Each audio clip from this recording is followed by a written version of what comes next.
on the Chattahoochee. Oh, hey, how y'all doing? Happy Easter. How y'all feel about some coffee ice cream for dessert? I thought so. Let's go in the kitchen, get it done. First things first, I gotta scald my milk. And what I've got here is 1 cup of whole milk and 1 cup of heavy cream.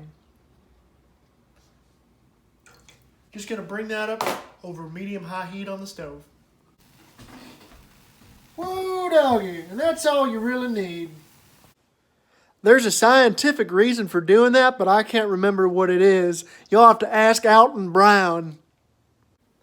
And while my milk and cream are still hot, that's when I like to infuse the coffee flavor. And I have here 34 grams of freshly ground coffee. That's about a half a cup if you ain't got a scale like I do.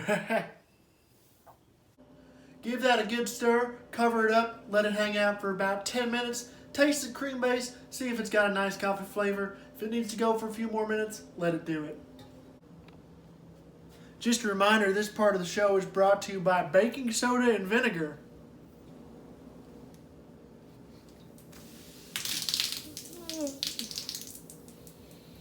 So our coffee has been steeping for a bit. Now all I'm going to do is strain this out. And you don't need a fancy strainer like this, but you know, I got a chinois, so might as well use a chinois. Now, ice cream is a frozen custard, and at the heart of any custard is egg yolks. I got some egg yolks here, and I got half a cup of sugar.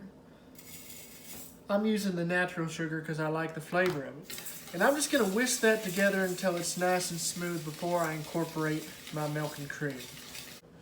And now I'm going to start to incorporate my coffee cream here, which is still hot, so I'm going to go ever so slowly and just go a little bit at a time so I don't end up with scrambled eggs. This process is called tempering. Tell you what, my ex-wife, she had a bit of a temper. Now I've returned my custard base to the stove and I'm heating it up, but I'm making sure I keep it moving using my roommate's spatula here.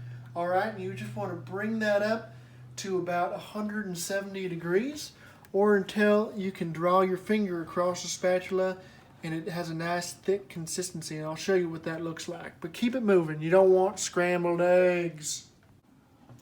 So I've turned off the heat at this point. The liquid has thickened up significantly. There's a fair amount of gloss overall, and when I take the spatula, I go like this. It looks something like that. That's the old school trick. Now after I took my ice cream base off the heat, I let it cool down in the fridge for a few hours. Now that it's nice and cold, it's ready to go into my ice cream maker, which has been in the freezer at least overnight. I'm sure if you have a KitchenAid attachment, similar situation. You want to freeze it down overnight and then churn according to your machine's instructions. Shout out to the fine folks at Donvier. And you want to churn your ice cream till it gets to a sort of soft serve consistency. Then you just put it in your freezer, and the next day your ice cream is ready to go. It might take a little longer than just going down to the store, but you're going to love this ice cream, I guarantee it.